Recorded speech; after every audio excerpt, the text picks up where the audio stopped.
Hello friends, मैं Deepak Sharma माध्यमी take से एक बार दोबारा हाजिर हूं आपके सामने एक नया टॉपिक लेके। आज का हमारा टॉपिक S3 ग्लेशियर पे रहेगा। S3 ग्लेशियर क्या है और इसे कैसे कॉन्फ़िगर और मैनेज करते हैं, आज मैं आपको इसके बारे में पूरी डिटेल में बताऊंगा। आगे बढ़ने से पहले अगर अभी तक आपने मेरे चैनल को सब्सक्राइब नहीं किया है तो प्लीज़ नीचे दिए गए रेड बटन पे क्लिक करें और साथ में बेल आइकन को दबाएं ताकि मेरे वीडियो की नोटिफिकेशन सबसे पहले आपके पास पहुंचे। धन्यवाद। हेलो फ्रेंड्स, तो जैसा कि आपको पता है जो आज का हमारा टॉपिक है वो है स्टोरेज टाइप S3 ग्लेशियर का। तो एक छोटा सा ब्रीफिंग मैं आपको कर देता हूं कि S3 ग्लेशियर हम क्यों यूज़ करते हैं। S3 ग्लेशियर सबसे चीपेस्ट यानी सबसे सस्ता है। एक तो इसमें क्या है कि आप रेयरली एक बार जैसे को जो भी आपका आर्काइव डाटा है जिसका आपको यूज़ अगले 1 महीने 2 महीने 5 महीने 6 महीने तक अगर आपने नहीं करना है तो उसे हम S3 ग्लेशियर में रख देते हैं ताकि आपका जो प्राइस जो बिलिंग है वो बहुत कम बनती है। जैसे कि अपना माइक्रोसॉफ्ट एज़्योर, गूगल क्लाउड या दूसरे कोई और क्लाउड्स जो हैं उनमें से ये वाला जो स्टोरेज टाइप है ये सबसे सस्ता है। तो इसलिए सारे ज़्यादातर कंपनीज अमेज़न के S3 ग्लेशियर को ज़्यादा प्रेफर करती हैं। और इसमें क्या है कि आपके अपलोडिंग के कोई चार्जेस नहीं है, सिर्फ जो डाटा आप डाउनलोड करोगे आपको उसके चार्जेस देने पड़ते हैं। इसीलिए आप सिंगल फाइल्स को कभी भी किसी भी ग्लेशियर स्टोरेज या फिर जो दूसरे स्टोरेज रहते हैं उनमें सिंगल फाइल्स आप ना यूज़ करें। जैसे स्नोबॉल हुआ, ग्लेशियर हुआ, इनमें आप सिंगल फाइल्स जो 1-1, 2-2 KB की फाइल्स होती हैं उन्हें हम बेसिकली अपलोड नहीं करते हैं। हम इनमें आर्काइव डाटा को ही अपलोड करते हैं ताकि वो सिंगल फाइल में एक लार्ज फाइल में हो। तो लार्ज फाइल जब हम अपलोड या डाउनलोड करते हैं तो उसमें जो हमारी बिलिंग है वो कम बनती है। तो चलिए स्टार्ट करते हैं आज का हमारा लैब सेक्शन। तो सबसे पहले हमें अपने कंसोल पे लॉगिन होना है और इसके लिए हमें ज़रूरत क्या क्या रहेगी। एक तो आपको कंसोल की ज़रूरत होगी, दूसरा एक यूज़र क्रिएट करना होगा जो कि हमारे S3 ग्लेशियर को एक्सेस कर सके। इसे आप किसी भी अपने विंडोज़ सिस्टम के साथ अटैच कर सकते हैं ग्लेशियर को और अपना डाटा अपलोड और डाउनलोड अपनी ज़रूरत के हिसाब से आप कर सकते हैं। तो चलिए स्टार्ट करते हैं ग्लेशियर का लैब।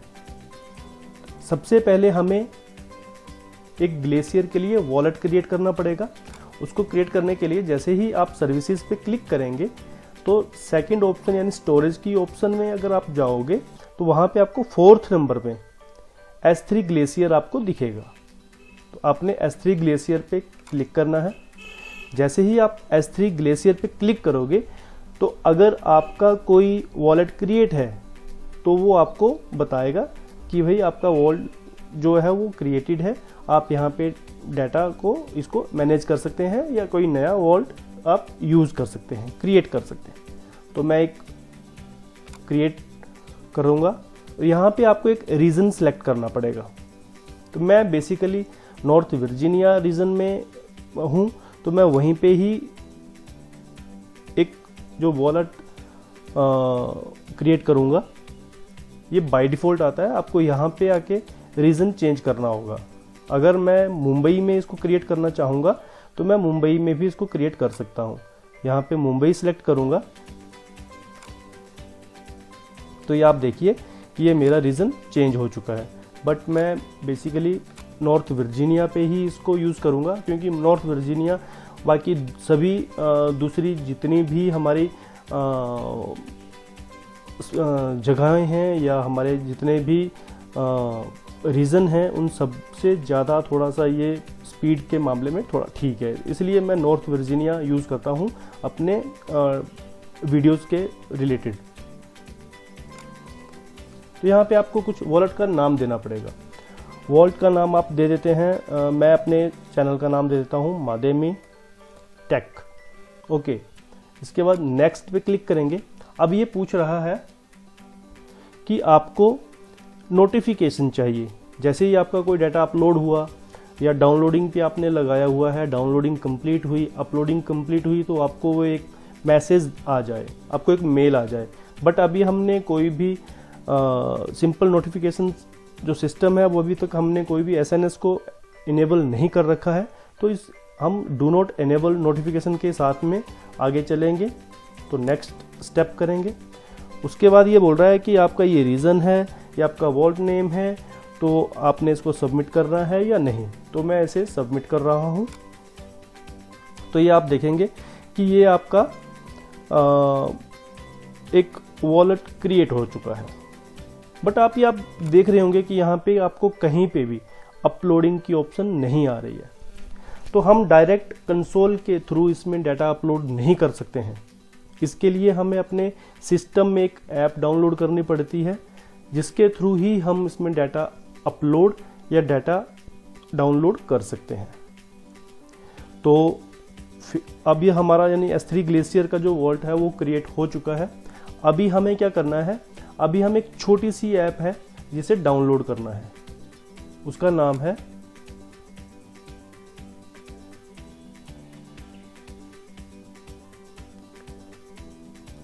फास्ट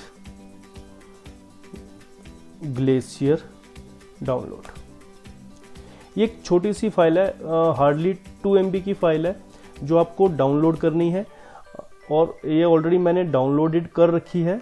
तो मैं अपने डाउनलोड्स पे जाता हूँ और यहाँ पे ये आप देख सकते हैं कि मेरी सबसे छोटी फाइल्स मतलब हार्डली 1.7 MB की फ़ाइल है जिसे मैंने डाउनलोड कर रखा है। और इसको अभी इंस्टॉल करते हैं।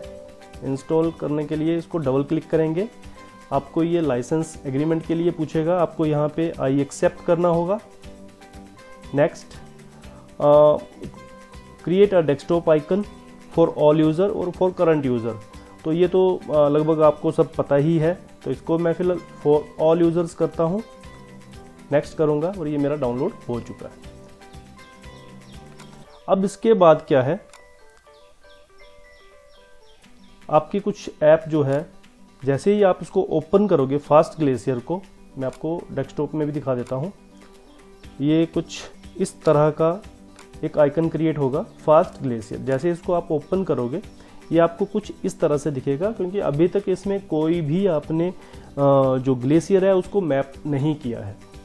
तो उसको मैप करने के लिए आपको यहाँ पे एक अकाउंट क्रिएट करना होता है। अकाउंट आपको कोई मतलब ईमेल आईडी या वैसा कुछ ऐड नहीं करना है, जस्ट आपको क्रेडेंशियल डालने हैं अपने S3 ग्लेशियर के और AWS के।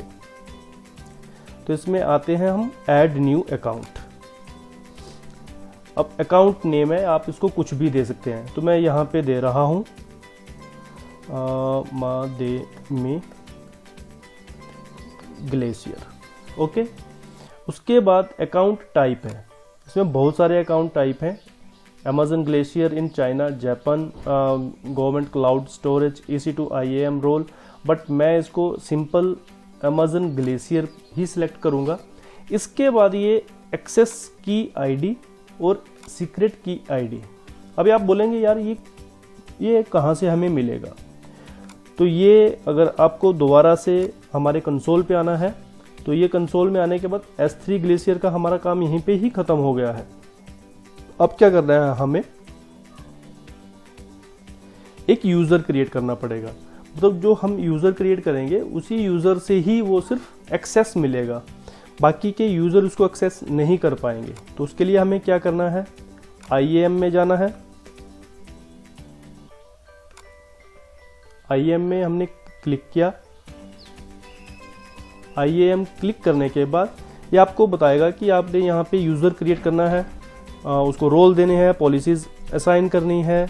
तो अभी तक मेरे पास कोई भी यूज़र नहीं है, 0 आप देख सकते हैं। इसके बाद क्या करना है, आपने यूज़र पे क्लिक करना है और ऐड न्यू यूज़र पे जाना है। तो यहाँ पे आपको एक यूज़र का नाम देना होगा। मैं दे देता हूँ मादेमी ग्लेशियर। ठीक है। इतना बड़ा अमूमन आपको यूज़र नेम नहीं देना है, आपको थोड़ा सा छोटा यूज़र नेम रखना है, बट मैं टेस्टिंग पर्पस पे कर रहा हूँ, इसीलिए इसको माध्यमी ग्लेशियर मैंने यूज़र का नाम दे दिया है। अब आपको क्या करना है कि इसको एक्सेस टाइप आपने किस टाइप का देना है, तो इसको मैं AWS मैनेजमेंट कंसोल एक्सेस दे रहा हूँ। अब इसमें पासवर्ड जो है एक ऑटो जनरेटेड होता है जो बहुत बड़ा रहता है, तो इसको मैं एक सिंपल सा पासवर्ड दे देता हूँ, ठीक है। पासवर्ड देने के बाद इसमें स्पेशल कैरेक्टर भी यूज़ करने पड़ते हैं, वो मैंने कर दिए हैं। उसके बाद रिक्वायर पासवर्ड रीसेट, तो इसको मैं डिसअलाउ कर रहा हूँ। अब इतना सारा काम होने के बाद, यानी आपने यूज़र का नाम दे दिया, एक्सेस टाइप सिलेक्ट कर लिया, आपने एक पासवर्ड भी मतलब कस्टम पासवर्ड आपने सेट करके इसको नेक्स्ट परमिशन में जाना है, इसको परमिशंस देनी है। अभी तक जो आपने यूज़र क्रिएट किया है उसको अभी तक कोई परमिशंस आपने असाइन नहीं करी हैं, तो अभी आपको attach existing policy and directly, तो आपको वहाँ पे क्लिक करना है। अटैच एग्जिस्टिंग पॉलिसीज़ में कोई नई पॉलिसी आपको क्रिएट नहीं करनी है। तो अभी मेरे को जस्ट आपको एक टेस्टिंग पर्पस पे दिखाना है, तो इसको मैं एडमिनिस्ट्रेटिव एक्सेस दे रहा हूँ, साथ में इसको ग्लेशियर के फुल राइट्स दे रहा हूँ, और इसे नेक्स्ट टैग या आप टैग दे सकते हैं, नेम ग्लेशियर, ओके, ताकि जो यूज़र क्रिएट हुआ है उसका मेरे को ये पता चल जाएगा कि ये यूज़र मैंने किस लिए क्रिएट किया है। तो ग्लेशियर टैग आप दे सकते हैं, और नहीं देना चाहें तब भी आपकी इच्छा है, ये आपके ऊपर डिपेंड करता है। आप एक आइटम के लिए लगभग 50 टैग्स तक आप दे सकते हैं, जैसे कि आपको ये नीचे दिख भी रहा है, you can add 49 more tags. अब इसको हम रिव्यू करेंगे, ये आपका एक रिव्यू कर सकते हैं, जिसमें आपको ये पूरी जो आपने इसको पॉलिसीज असाइन करी हैं, यूज़र का नेम क्या है, उसको कौन सा टाइप एक्सेस टाइप आपने दिया है, पासवर्ड आपने कस्टम रखा है या ऑटो जनरेट रखा हुआ है, पासवर्ड जब भी यूज़र लॉगिन करेगा तो उसको वो पासवर्ड रीसेट की परमिशन है या नहीं है, यानी फर्स्ट टाइम वो पासवर्ड रीसेट कर सकता है या नहीं, या उसी को ही कैरी ऑन करेंगे, और परमिशंस क्या आपने बाउंड्रीज क्या क्या रखी। उसके बाद आप करेंगे क्रिएट यूज़र। तो ये मेरा जो यूज़र है वो क्रिएट हो चुका है, ठीक है। आप इसके क्रेडेंशियल यहाँ से डाउनलोड कर सकते हैं, यूज़र्स को सेंड कर सकते हैं, जो यूज़र इसको एक्सेस करेगा। तो मैं क्या करता हूँ, मैं अभी इसको क्लोज करूँगा और इस यूज़र पे क्लिक करूँगा, जस्ट क्लिक करने के बाद ये यूज़र जो है इसका मेरे को सारी डिटेल्स आ रही है यहाँ पे कि उसको परमिशंस कौन सी हैं, ये कौन से ग्रुप में है। अभी मैंने इसको किसी भी ग्रुप में नहीं रखा है, इसलिए ये ब्लैंक आ रहा है। टैग जो हमने टैग जब क्रिएशन के टाइम पे दिया था, नेम ग्लेशियर, और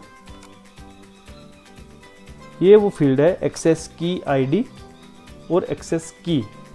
तो जो मेरा यहाँ पे जो मुझे चाहिए था एक्सेस की आईडी एंड सीक्रेट एक्सेस की, वो मेरे को यहीं से मिलेगी। तो उसके लिए क्या है कि क्रिएट एक्सेस की, यानी आपने कहाँ से इसको क्लिक करना है, एक्सेस करना है, आपने जाना है यूज़र पे क्लिक करके सिक्योरिटी क्रेडेंशियल में। सिक्योरिटी क्रेडेंशियल के बाद आपको जाना है क्रिएट एक्सेस की। ध्यान दीजिएगा प्लीज़, आपको क्रिएट एक्सेस की पे क्लिक करना है, और ये आपकी जो डिटेल्स हैं, जो एक्सेस क्रेडेंशियल्स हैं, एक्सेस की आईडी एंड सीक्रेट एक्सेस की, ये दोनों आपके पास आ जाएंगे। आप इसे डाउनलोड कर सकते हैं फॉर फ्यूचर यूज़, क्योंकि एक बार सीक्रेट की एक बार ही जनरेट होती है। जनरेट तो आप बार बार कर सकते हैं, पर सेम की एक ही बार आपको अगर आपने सेव नहीं करी तो वो डिलीट हो जाएगी। तो अभी इनको हम कॉपी कर लेते हैं, कॉपी पेस्ट, एंड अभी मेरे को सीक्रेट की एक्सेस की जो है उसको कॉपी करना है और अपने ग्लेशियर पे इसको पेस्ट कर देना है। सिंपल, मेरा बस इतना काम था। और इसके बाद ऐड न्यू अकाउंट पे क्लिक करना है। तो ये अभी जितनी भी हमारे मतलब ये क्या करता है कि जो ग्लेशियर है ये जितने भी रीजन है उन सभी को फाइंड आउट करेगा कि आपने कहाँ कहाँ पे आप स्पेसिफिक कोई रीज़न नहीं दे सकते हैं, ये सारे के सारे रीज़न को सर्च करेगा और आपके जो वॉल्ट है उसको यहाँ पे अटैच कर देगा। तो अभी सबसे पहले तो ये देखते हैं कि हमारा जो S3 ग्लेशियर था वो कौन से रीजन में क्रिएट है। तो आप देख सकते हैं जो मेरा S3 है वो है नॉर्थ वर्जीनिया में। ओके, तो यहाँ पे मेरे को सबसे पहले दिखेगा नॉर्थ वर्जीनिया, क्योंकि जो इसका वैसे भी अगर आप इसकी लिस्ट देखोगे तो यहाँ पे नॉर्थ वर्जीनिया नंबर 1 पे रहेगा। तो जो आपकी ग्लेशियर लिस्ट है यहाँ पे भी ये नंबर 1 पे रहेगा। आपको नंबर 1 पे जो आपको प्लस का साइन दिखेगा यहाँ पे एक्सपेंड करना है, तो ये आप देखेंगे कि मेरा मादेमी टेक मतलब जो मेरा वॉल्ट है वो यहाँ पे मैप हो चुका है। अब आप इसमें डाटा अपलोड कर सकते हैं, डाटा डाउनलोड कर सकते हैं। मैं आपको एक अपलोड करके एक फ़ाइल दिखाता हूँ। टेस्टिंग के पर्पस पे एक छोटी सी फाइल अपलोड करूँगा। एक इमेज फाइल है मेरी। तो ये आप देख सकते हैं कि मेरी जो इमेज फाइल है वो मेरे ग्लेशियर में अपलोड हो चुकी है। अब आप इस चीज़ को यहाँ पे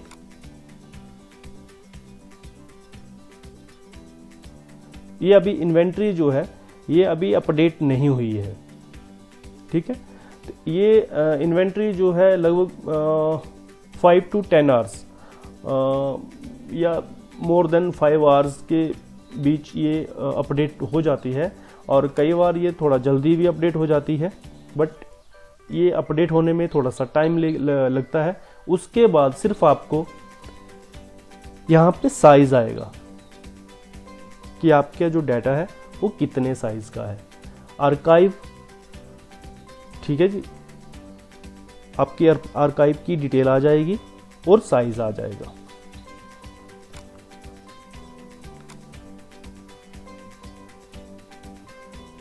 सॉरी, ये मेरा जो फास्ट ग्लेशियर है इसमें मेरा जो डाटा था वो अपलोड हो चुका है।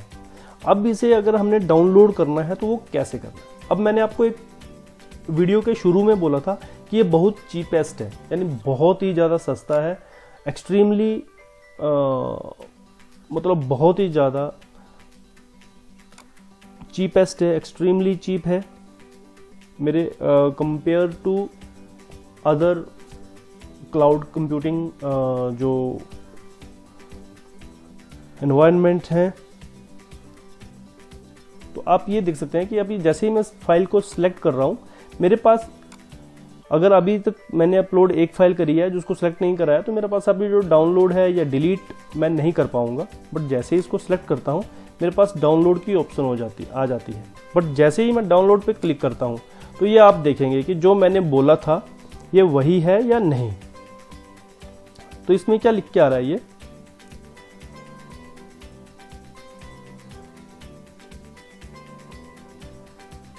कि अगर आपको कोई डाटा है जो बहुत जल्दी चाहिए, मतलब उसकी नीड आपको अभी है, मेरे को ये फाइल की नीड अभी है, मुझे अभी ही डाउनलोड करनी है, तो ये क्या है कि जैसे ही आप इसको एक्सपेडिटेड में क्लिक करेंगे तो ये क्या बता रहा है कि आपका जो कॉस्ट है वो आ जाएगी 0.000006 USD। इस फाइल की जो कीमत आएगी, यानी जो इसकी जो कॉस्ट रहेगी वो इतनी रहेगी। और इसका जो डाउनलोडिंग स्टार्ट टाइम क्या है, अगर आप अभी इसको क्लिक कर देंगे तो ये 1 to 5 मिनट में डाउनलोडिंग स्टार्ट हो जाएगी। यानी 1 मिनट भी लग सकता है डाउनलोडिंग स्टार्ट होने में और 5 मिनट भी लग सकते हैं।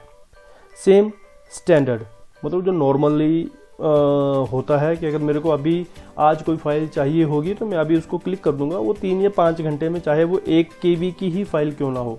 अब जैसे कि ये मेरी फाइल है 195 KB की है, तो आप बोलोगे यार 195 तो वैसे 1 सेकंड में हो जाता है डाउनलोड, तो इसमें ये 3 to 5 आवर्स क्यों बोल रहा है।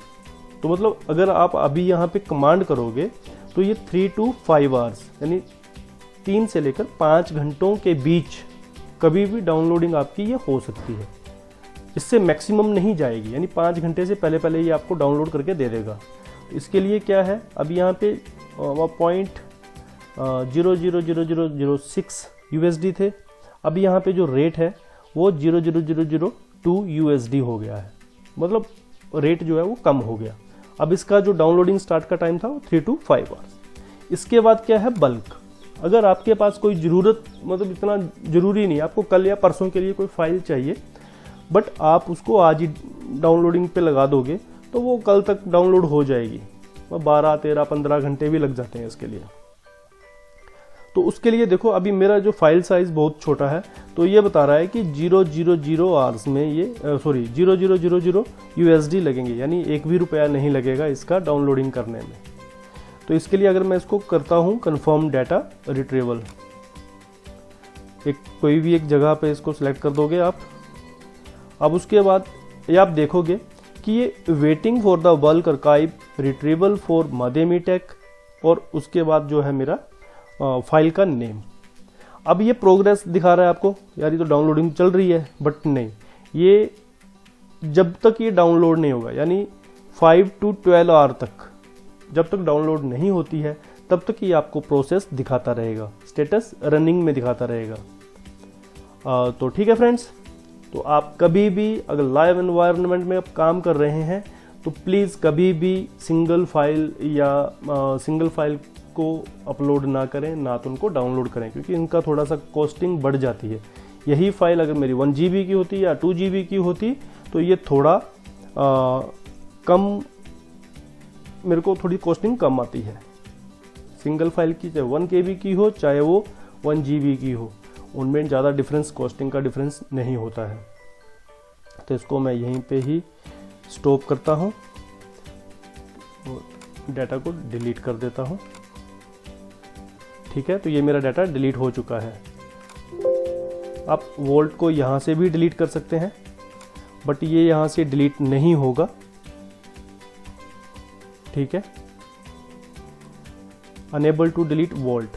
हाँ, ये चीज़ शायद मैं छोड़ देता, तो आपको अब इसे डिलीट कैसे करना है,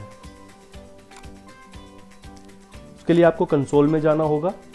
आप वहाँ से भी डिलीट कर सकते थे अगर आपने उसको परमिशंस दी होती हैं, क्योंकि बाय डिफ़ॉल्ट जो भी वॉलेट क्रिएट होता है उसमें डिलीट की परमिशंस नहीं होती है। उसमें जस्ट आप डाटा अपलोड कर सकते हैं और डाटा डिलीट कर सकते हैं, बट जो आपने वॉलेट क्रिएट करा है उसको आप डिलीट नहीं कर सकते हैं। उसके लिए आपको परमिशंस क्रिएट करनी पड़ती हैं उसको डिलीट करने के लिए। तो अगर आप प्रोग्रामिंग पर्सन है, आप प्रोग्रामिंग जानते हैं, तो आप डायरेक्ट यहाँ पे परमिशंस क्रिएट कर सकते हैं। ओके, या आप यहाँ पे प्रोग्रामिंग लिख सकते हैं। बट जो मेरी तरह लोग होते हैं जिन्हें प्रोग्रामिंग नहीं आती है, जिनका प्रोग्रामिंग से दूर दूर तक का कोई नाता नहीं है, उन्हें यहाँ पे ऐड परमिशंस में जाना है। ठीक है,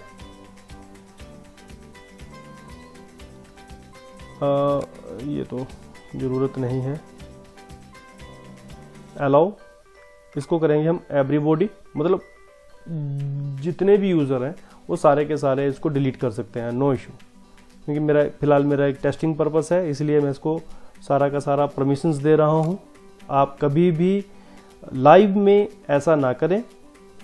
इसके बाद आप ये देख रहे हैं डिलीट वॉलेट, ठीक है, और उसके बाद ऑल S3 ग्लेशियर एक्शंस, मैं सभी को, अगर आपने सिंगल किसी को परमिशन देनी है तो यहाँ पे ड्रॉप डाउन मेन्यू से इसको सिलेक्ट कर सकते हैं। अदरवाइज़ आप जितने भी ग्लेशियर एक्शंस हैं, मतलब लाइव मीन्स कि जितने भी ये वाले आपको एक्शंस दिख रहे हैं उन सभी को ये परमिशन हो जाएगी। बट मैं इसको जस्ट अभी डिलीट की परमिशंस देना चाहता हूँ, ऐड परमिशन। तो ये कुछ जेसन फाइल में एक प्रोग्रामिंग कोड मेरे पास आ चुका है। तो ये आप देख सकते हैं इफेक्ट क्या है, अलाउ है, यानी प्रिंसिपल स्टार है, यानी अभी मतलब मेरे पास AWS में जितने भी मेरे यूज़र्स हैं ये इसको डिलीट कर सकते हैं। अब एक्शन क्या रहेगा, डिलीट वॉल्ट, रिसोर्स क्या रहेगा, माध्यमी टेक। ठीक है जी, जो मेरा वॉल्ट है ये उसी को ही परमिशंस है, सिर्फ माध्यमी टेक को ये परमिशंस है। बाकी अगर मेरे 2-3 वॉलेट और क्रिएट होते तो ये वहाँ पे उनको उन पे ये परमिशंस अप्लाई नहीं होनी थी। तो इसको मैं करता हूँ सेव। ये मेरी परमिशंस, ठीक है, आपको शो हो रही हैं। इसके बाद अगर आप मेरे को डिलीट वॉलेट करना है तो मैं यहाँ पे delete vault delete not empty, okay.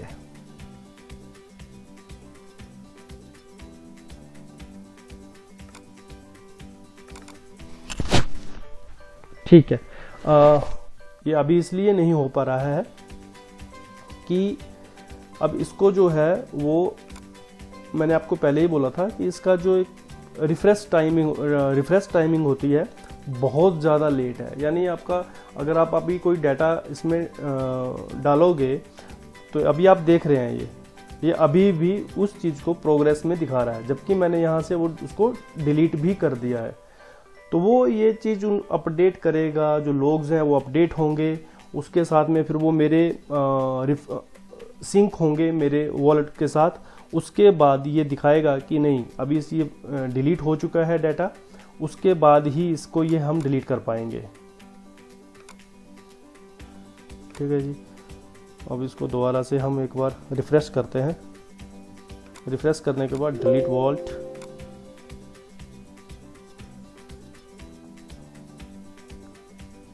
तो अभी भी ये बता रहा है कि मेरा एम्प्टी नहीं है। तो मीन्स 1 मिनट प्लीज, जो इसकी इन्वेंट्री है वो अभी तक अपडेटेड नहीं हुई है, नॉट अपडेटेड येट।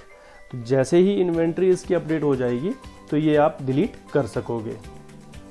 तो ठीक है फ्रेंड्स, तो आज के मेरे इस वीडियो में इतना ही है और दोबारा मिलेंगे बहुत ही जल्दी एक नए टॉपिक के साथ। तब तक नमस्कार। और अभी तक अगर आपने मेरे चैनल को सब्सक्राइब नहीं किया है तो प्लीज़ नीचे दिए गए रेड बटन पे क्लिक करें और साथ में बेल आइकन को दबाना ना भूलें, ताकि सबसे पहले मेरे वीडियो की नोटिफिकेशन आप तक पहुंचे। धन्यवाद।